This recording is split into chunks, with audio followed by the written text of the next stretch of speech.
సొరకాయ పులుసు చేస్తున్నాను నేను. సొరకాయ పచ్చడి చూపించా కదా, ఇప్పుడు సొరకాయ పులుసు చూపిస్తున్నా. ఇట్లా ఇట్లా కోసుకోవాలి ముక్కలు సొరకాయకి పులుసుకి. అంత నిమ్మకాయ సైజ్ అంతా చింతపండు నానేసాను.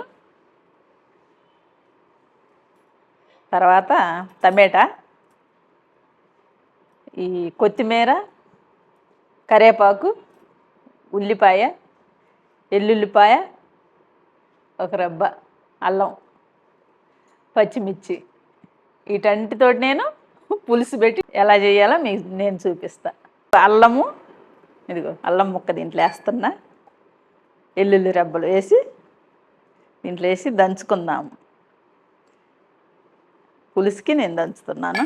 కొంచెం సాల్ట్ కూడా వేసుకున్నాను దీంట్లో. నేను ఎప్పటికప్పుడే దంచుకొని వేసుకుంటా. ఇట్లా దంచేసుకుంటా నేను.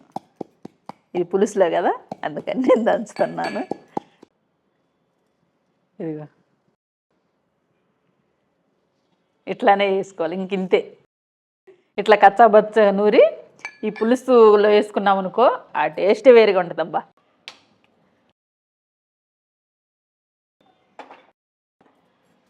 నూనె వేస్తున్నాను దీంట్లో.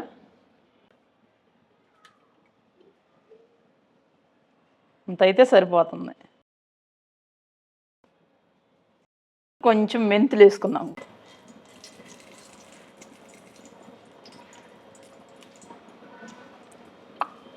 ఆవాలు వేస్తున్నాను కొంచెం. కొంచెం జీలకర్ర వేస్తున్నా.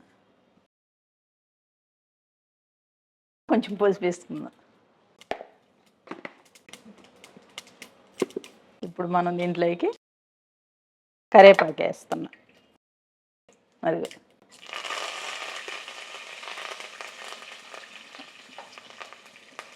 కరివేపాకు వేసాను.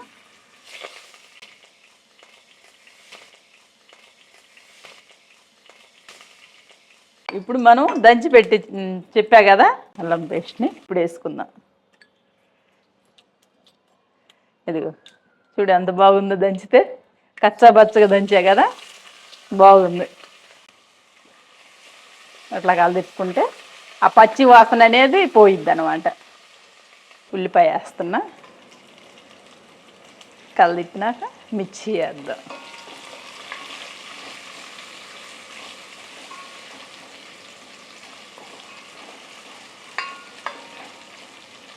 ఇప్పుడు పచ్చిమిర్చి వేద్దాం దీంట్లో. ఇక కట్ చేసుకున్నాం కదా, పచ్చిమిర్చి వేస్తున్నా. ఇక ఇట్లా కట్ చేసుకోవాలి, పొడవుగా కట్ చేసుకుంటే బాగుంటుంది. ఇవి కూడా కలిదిప్పుకున్నాం. ఈ కలిదిప్పుకున్న తర్వాత కొంచెం సాల్ట్ వేసుకున్నా సరిపోతుంది.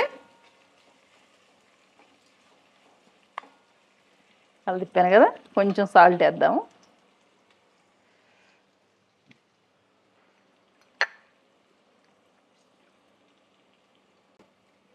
ఇది వేద్దాం. సరిపోతే తర్వాత వేసుకుందాం. ఇది వేస్తున్నాను. కొంచెం సాల్ట్ వేసాను. సాల్ట్ వేసుకొని కలిదిప్పుకుందాం. ఇట్లా బాగా కలిదిప్పుకోవాలి సాల్ట్ వేసిన తర్వాత.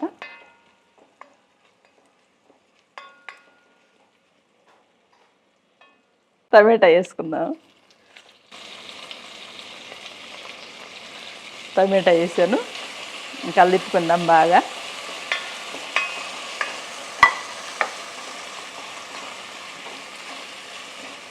ఇట్లా కలిదిప్పుకొని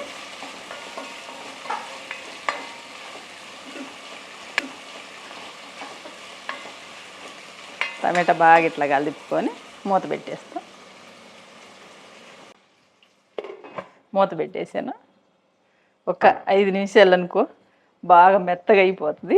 5 నిమిషాలు అని చెప్పా కదా, 5 నిమిషాలు మగ్గింది. ఇట్లా మగ్గాలి. 5 నిమిషాల తర్వాత సొరకాయ ముక్కలు దీంట్లో వేస్తాను.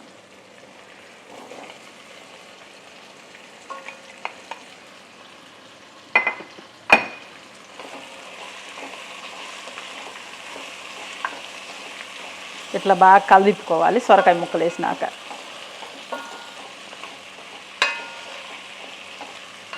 ఇప్పుడు చింతపండు పులుసు పోస్తా. నేను నానబెట్టా కదా, పులుసు అయితే పోసి చేసుకుంటున్నా దీంట్లో.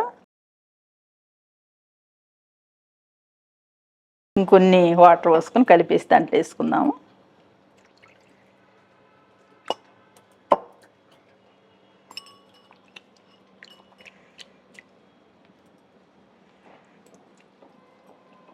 సొరకాయ పులుసు భలే ఉంటుందండి, చేసుకోండి ఒకసారి. ఈ పులుసు అంతా దీంట్లో పోసేసుకుందాం. ఇట్లా కారం వేస్తున్నా నేను. ఇదిగండి కారం.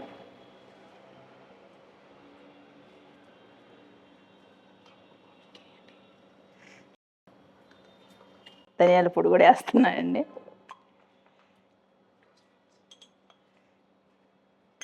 ఇది 2 స్పూన్లు అయితే సరిపోతుంది. అది 2 వేసాను, సరిపోతుంది. సాల్ట్ కూడా వేస్తున్నా. ఇది ఇంత పడుతుంది, సరిపోతే లాస్ట్ వేసుకుందాం.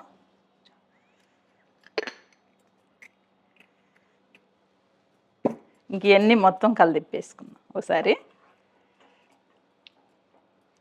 10 నిమిషాలు పెట్టుకుందాము సిమ్ములో.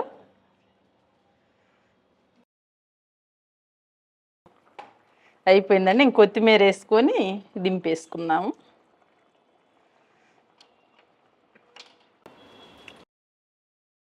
స్మెల్ మటుకు అదిరిపోతుందండి, ఇప్పుడే తినాలనిపిస్తుంది. స్టవ్ ఆఫ్ చేస్తుందా, ఇంక అయిపోయినట్టే.